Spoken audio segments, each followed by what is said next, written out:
The beauty of Asus Zenfone 10 is in its size. The smartphone is the same size as the iPhone 14, weighs the same, and is even more comfortable in your hands. The brushed metal frame with small roundings contributes to this, so it doesn't dig into your hand. The matte plastic on the back does not look as premium as the glass in the iPhone, but the grip is strong, so you won't drop the smartphone on the run.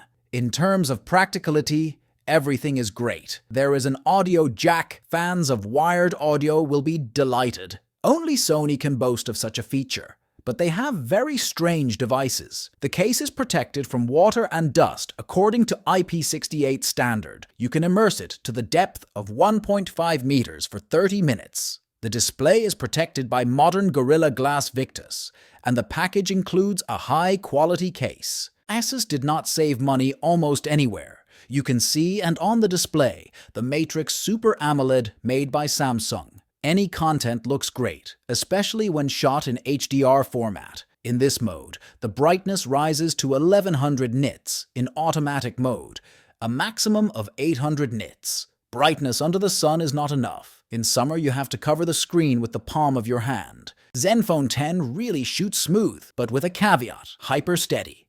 Super stabilization works only when shooting in 1080 pixels, 30 frames per second. Although when shooting in 4K pixels, 60 frames per second, you get a very smooth picture without the typical for Android smartphones jerks. I'm not afraid of these words. Stabilization is at the level of iPhone 14. The quality is reminiscent of Google Pixel smartphones. And the shooting modes, a set of basic, nothing superfluous. The night mode on the main module works quickly. There is no optical zoom, so only digital. The maximum magnification is 8x. The quality is dismal, so the maximum is better to use 2x. But the main problem of Asus Zenfone 10 is that it is terribly slow in taking photos. It is almost impossible to take an important picture on the go, quickly taking the smartphone out of your pocket. After pressing the button, it is better to hold Zenfone 10 still for another 1-2 seconds.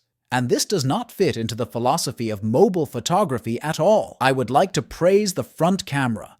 As day shooting and night mode, in any conditions, the frontal works perfectly. The portrait mode covers hair and clothing elements quite well and blurs only the background. Is this where the small smartphone fails? Small body, tiny battery. Yes, my smartphone lasted longer than the Google Pixel Fold. It lived quietly until the evening. I put it on charge in the morning.